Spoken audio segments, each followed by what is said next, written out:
Ladies and gentlemen, boys and girls, children of all ages, welcome in to another fun-filled, crazy, zany, wild lecture from yours truly, Coach Hughes. How is everybody out there in virtual world today? We've got a new topic, new chapter.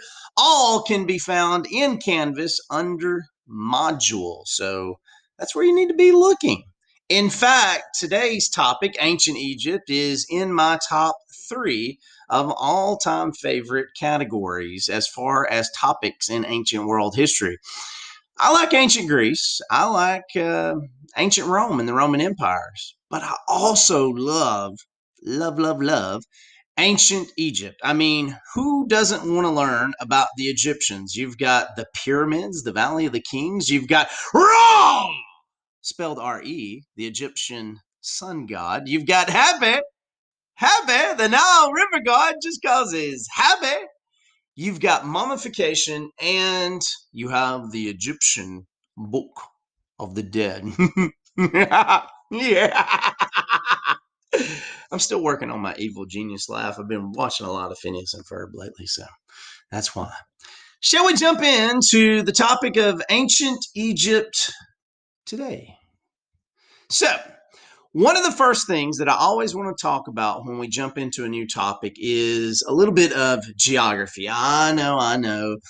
Geography's boring. Why do we got to learn geography? I don't want to learn about geography. But geography is actually very important when it comes to ancient world history, just for resources, who had them, who wanted them. It led to a lot of conflicts based on your location. We've been talking about ancient Mesopotamia, located in modern day country of Iraq, Iran, the Middle Eastern areas. Well, if you want to know where Egypt is, you're going to come to the south and to the west, and you're going to hit the continent. There's 7 of them, continent of Africa. And the reason I make a big deal about the word continent, even though you should know this, a lot of people put Africa in the categories of countries, and that's just not true. There are a lot of countries in Africa, but Africa itself is a continent, so we need to keep that in mind. And Egypt is located in the northeastern part of the continent of Africa. Okay, so the existence of Egypt was based solely really around one thing, and that is the Nile River. This is a quiz question. This is a test question. The Nile River is the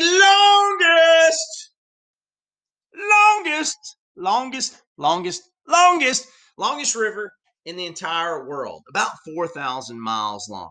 4,000 miles. You could literally get in your car, drive from New York to LA across the whole US of A, and that would not even get you to the end of the Nile River if you stretched it across the United States, because from New York to LA is only over 3,000 something miles, not 4. Okay. To put it in perspective a little bit, the second longest river in the world is in South America. It is the Amazon River there in the country of Brazil, on the continent of South Africa, and it's roughly 2,000. So you could take 2 of the second longest river in the world and really have one Nile River. Okay, so it's a big deal. Now, if you look at the picture, I finally got my finger pointed in the right direction. If you look at the picture over there, it's kind of doom and gloom. If you look at that picture, a lot of just dead nothingness. And then you've got the green area. And that green area, that's the Nile River. Everything else is pretty much desert, dead, deserted. Desert! You're going to die if you go in there, man! Don't do it. Don't do it. But the greenery represents life. And I know it's a cliche to say this, but the Nile carries water from Central Africa through the vast stretch of the desert land. The Nile also carries fine black silt as it flows from south to north. Look at my picture here. South to north, south to north. You got to know that. The river is kind of backwards to what you think it would be, because most rivers you would think goes north to south. It just makes sense. North to south, north to south. The Nile is the big exception. It's the longest river in the world, 4,000 miles, and it goes literally kind of like a rocket ship blasting up, like right like that. Okay, it goes south to north, so you got to remember that, because that is important. And it flows south to north, and it empties in. If you look over there at the picture, it empties in at the very top to the Mediterranean Sea. And you may say, well, what is the triangle deal up there? That's actually where the river kind of splits up a little bit. It forms the Nile Delta, which we'll talk about a little bit later. Okay, so if you look at this, test questions, quiz questions, the Nile River is the longest river in the world by far, 4,000 miles. And to the people that live there, to the people that lived there then and now, the Nile River is really a representation of life. Okay. Now, one of the reasons that it is that way and it represents life is the land surrounding the Nile was very arid. It was dry. It was deserted because it was a desert. All right. So the area along the river where the greenery was the lifeline for everyone who lived in this region. I'm going to go back a slide and show you that first picture again. There is absolutely nothing over there except for that green line. That is representing life. Think of this: the circle of life. The Lion King, Africa. Oh, I got it. The circle of life, Africa. The greenery part there, the Nile River, represents life to the Egyptians there. Okay, so it was indeed a lifeline for everyone, animals, people, everyone that lived in this region. The Nile was so important to people that the Egyptians literally called it the gift of the Nile, the gift of life. Without the Nile, nobody would be here, and you wouldn't be able to survive, to live.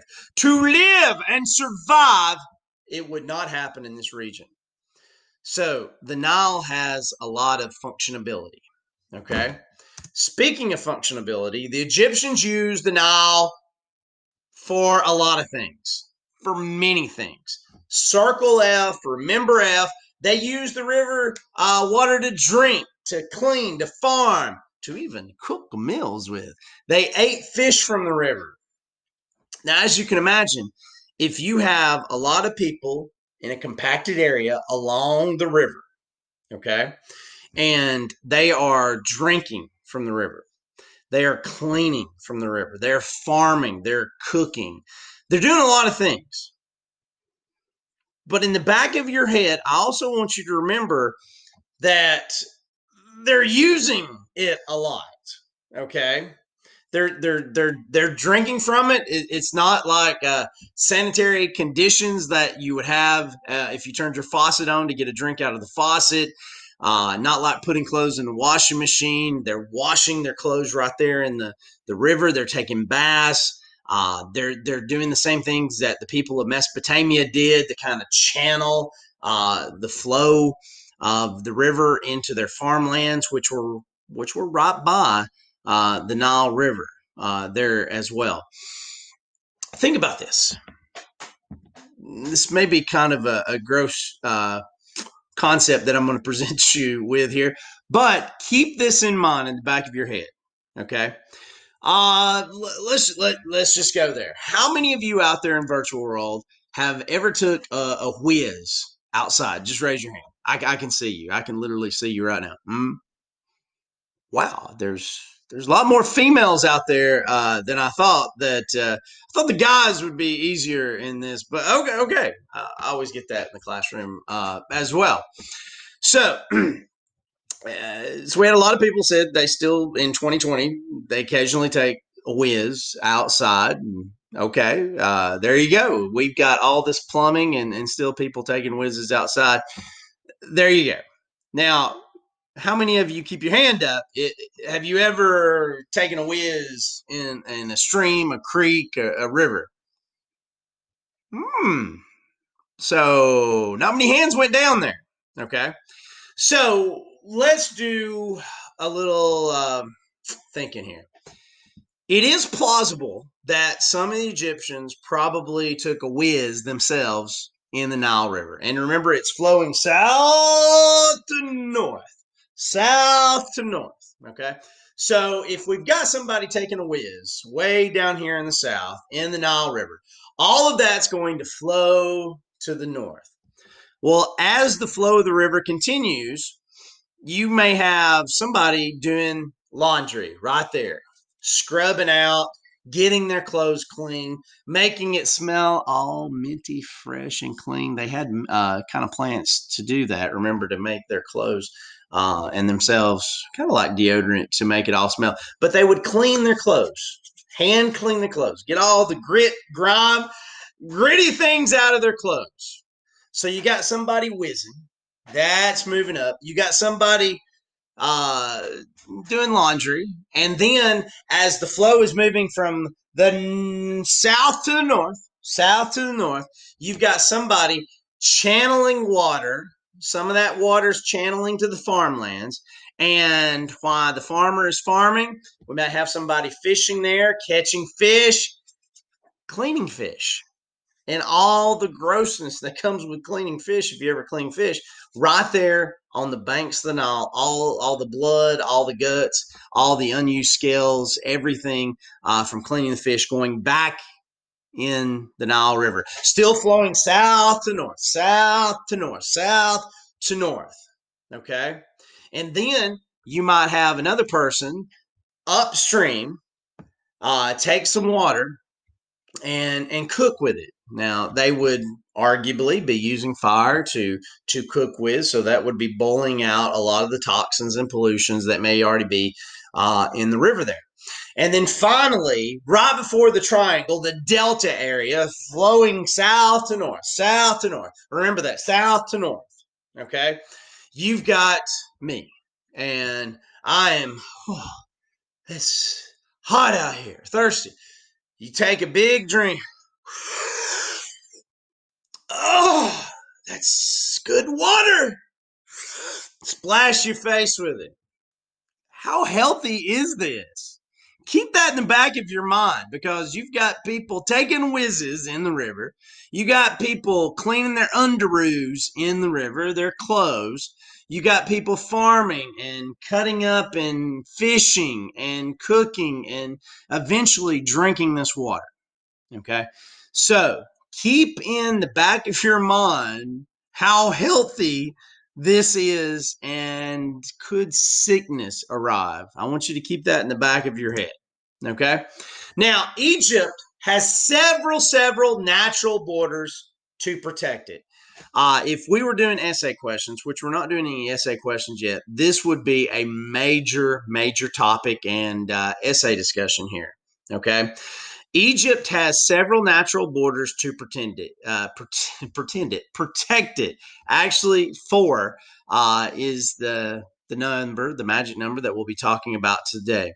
The Nile Valley, the Delta, is a narrow green in Egypt. It's that northern part where it kind of, in that first slide, it kind of goes out into a triangle. The northern end of the valley is a fertile area of land called a delta. Now, this is also kind of a swamp type area, marsh area, very difficult to navigate, but there are some farmland in there as well. But it is also a little bit swampy there.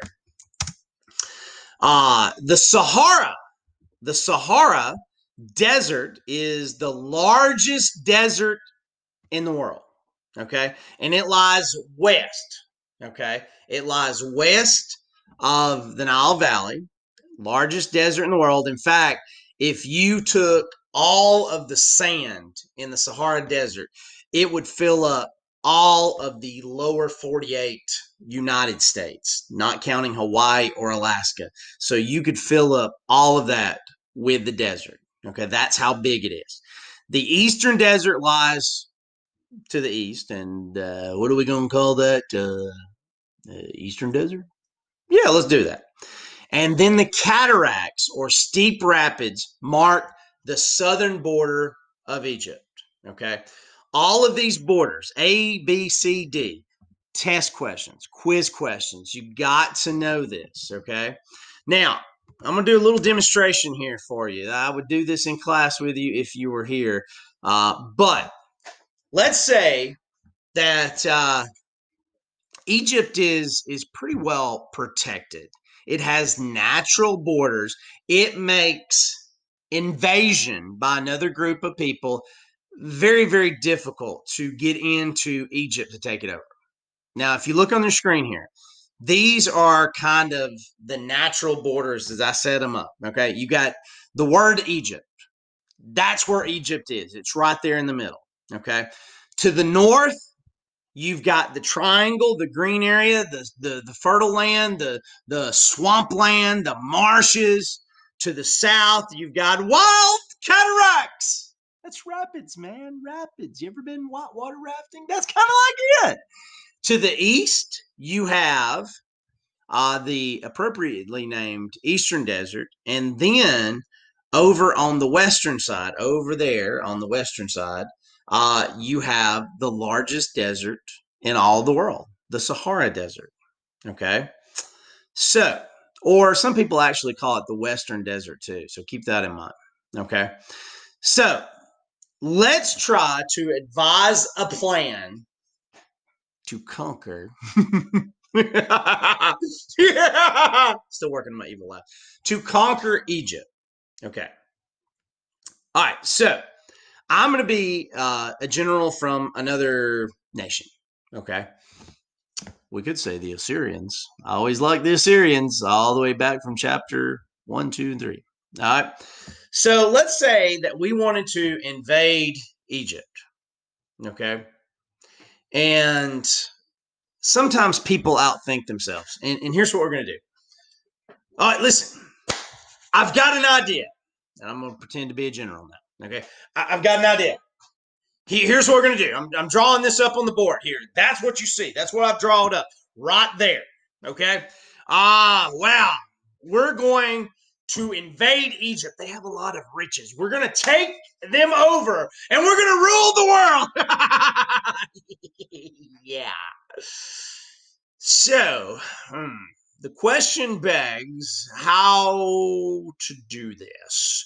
What is the most effective way? I've got it. They'll never, ever see this coming. So here's my plan. Bear with me. Stay with me. Don't make fun of me. Listen. So, over there on the western side, we have the Sahara Desert. This is so genius. It's going to work.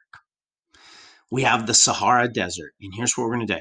We're going to take our army and we're going to march through the largest desert in the world.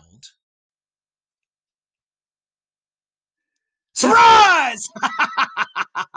We're going to surprise attack them. They'll never, ever see it coming if we come through the largest desert in the world. Who in their right mind would try to go through the largest desert in the world to get to Egypt? We will do this and we will be successful. The Egyptians will never, ever see it coming. So now you gather your army and you start. All right, men, we're going to march through the largest desert in the world. Let our journey begin. But first, we must pack supplies. Water! Get all the water that you can. You gotta get food too. Water, food. All right. Now we're packed. Let our journey begin. We march at dawn. This is genius. It's a little warm out here. It's a little warm out here, but don't worry, men, don't worry. We've only got ways to go, but we will march through the largest desert in the world, and we will surprise attack. Now, at the back of the military, when this march starts through the largest desert in the world, you're going to have some dissident and some people that are not buying into this. And then as soon as nobody's watching, or maybe while they're sleeping at night, they're going to go.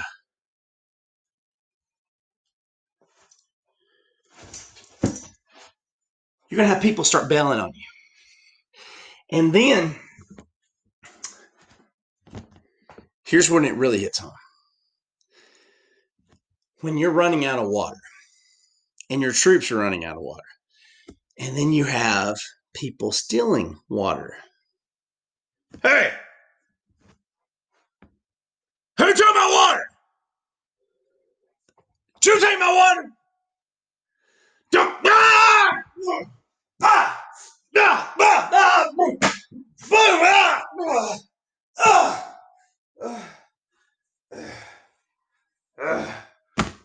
Ah! Water! Water! Water, need water. I need water. Maybe this was not a great idea. Water. Water. Water.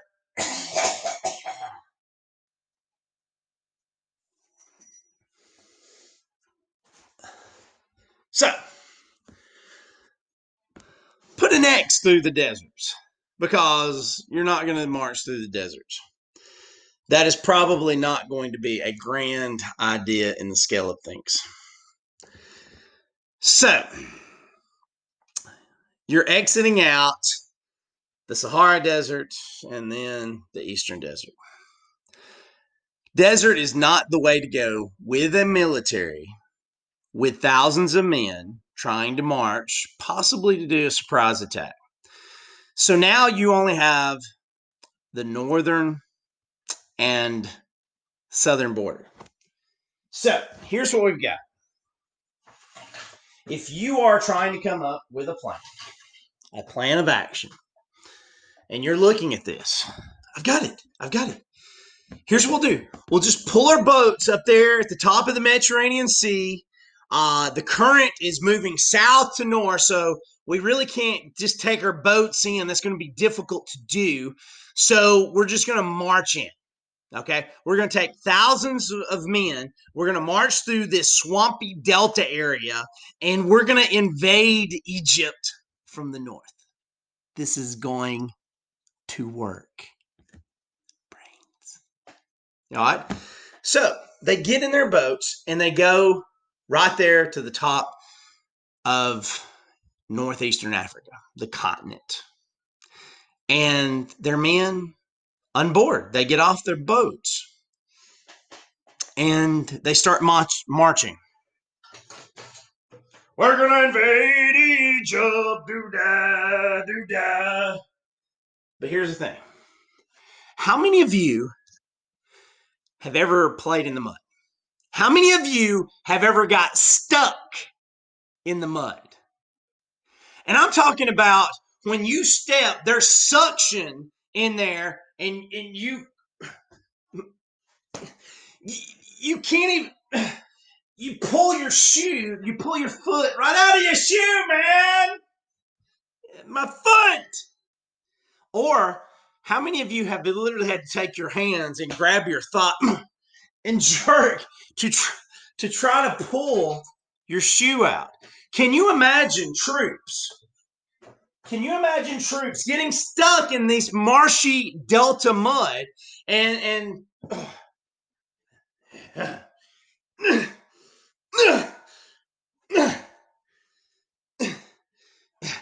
then you look up, because this is Africa. This is Africa. This is the Nile. You know what's in the Nile? Ah! Crocodile! Crocodile! Ah! Ah! Ah! Ah! Crocodile.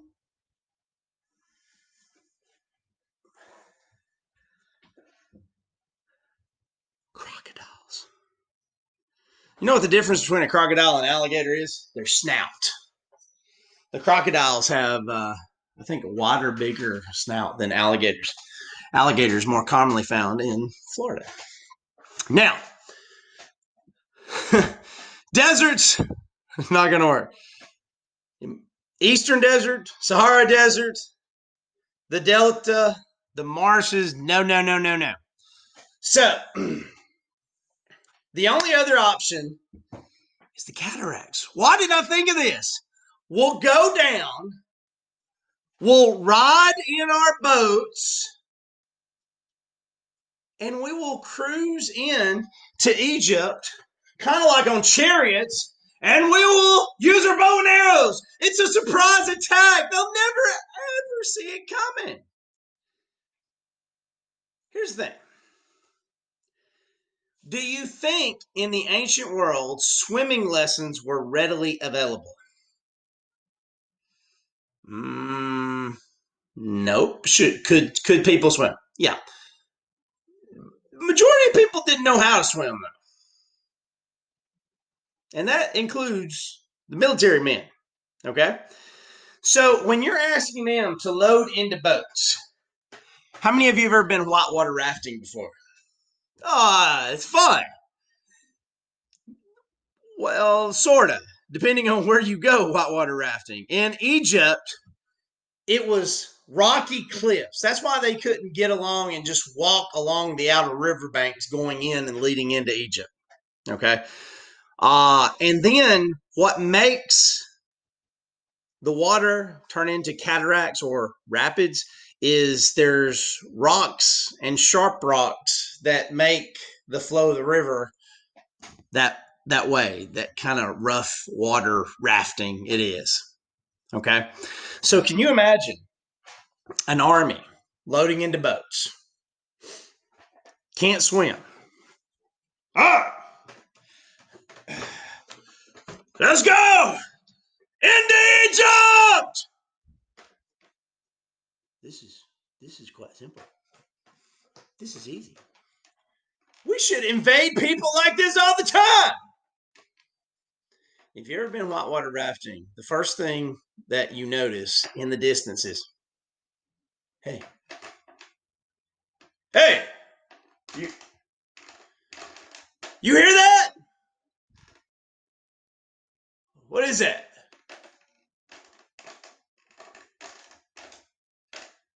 Oh, the water looks a little rough up here. Oh, it's okay. Whoa, whoa, whoa! Ah! Hang on! Hang on! Ah! Ah! Ah!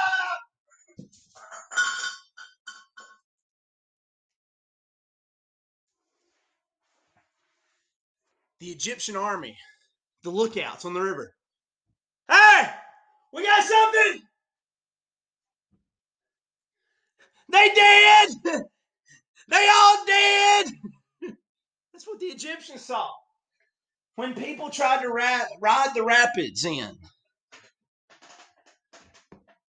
The point of all of this is these natural borders served as protection for Egypt. It allowed the Egyptians to develop naturally without the fear of invasion of an army. And when I'm talking about getting into Egypt, this is for an invading army, thousands of men. It's possible, small groups to get in. It's possible to get out. Okay. I'm not saying it's impossible. But when you're trying to do it with an army, thousands of people, thousands of men, these borders are very, very protective of the people and the inhabitants within Egypt. Okay. Very important to how Egypt develops. Now, the Mediterranean Sea to the north and the Red Sea, as you can see on the screen right here, right there, in the east, allow trade with other peoples.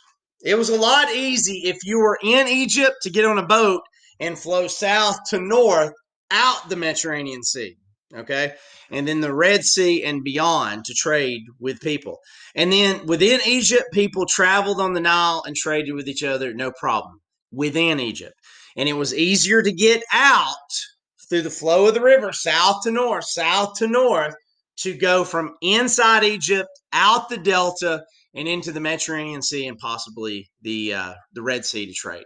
All right. Still tricky to get back in, but not impossible. Now, if you're trying to invade with thousands of people, it gets a little bit tricky and hard. Okay. Now, Upper and Lower Egypt. This is kind of a hard concept to grasp, so you got to pay attention here. Okay. Now, a few strong chiefs united groups of villages into kingdoms within Egypt, within those borders. Eventually, the strongest kingdoms overpowered the weaker ones, just like they did with Sargon, with Hammurabi in the Mesopotamia areas. This is inside Egypt. They did the same thing. The weaker kind of city states fell to the powerful one. Ancient Egypt developed along a 750-mile stretch south to north of the Nile and was originally organized into two kingdoms, Upper Egypt and Lower Egypt. Okay, so we're talking about inside the borders there.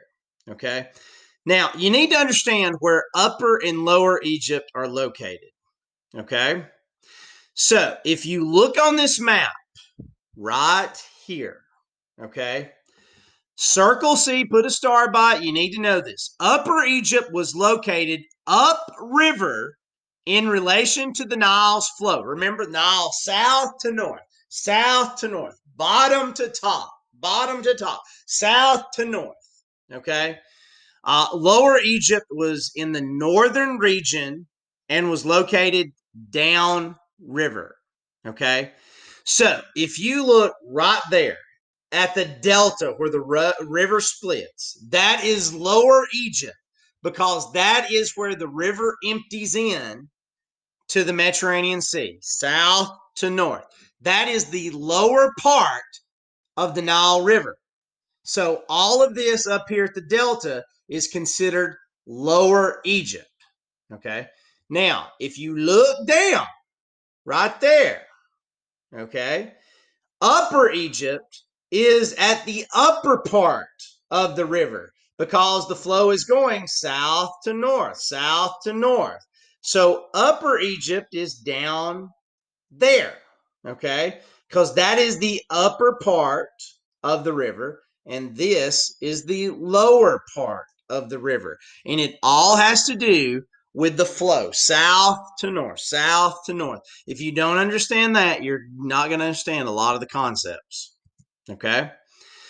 Now, Circle D, the capital of Lower Egypt in the northwestern Nile Delta, that's the lower part, lower kingdom, at the town called Pa.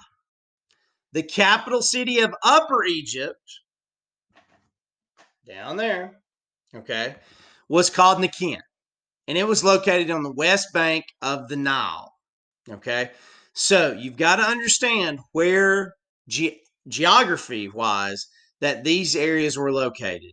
Lower Egypt is up at the Nile Delta. Upper Egypt is down south, okay? But it's the upper part of the river itself.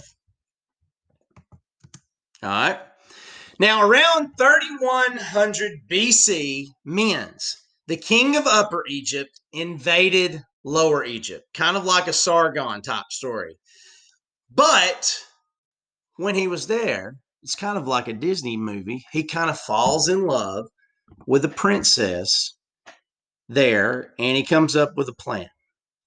In order to unite the two kingdoms under his rule, all pharaohs after him wore a double crown to represent a united kingdom.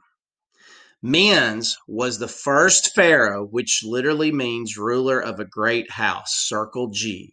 So Menes was the very first pharaoh of Egypt, and he did this by conquering both Upper and Lower Egypt.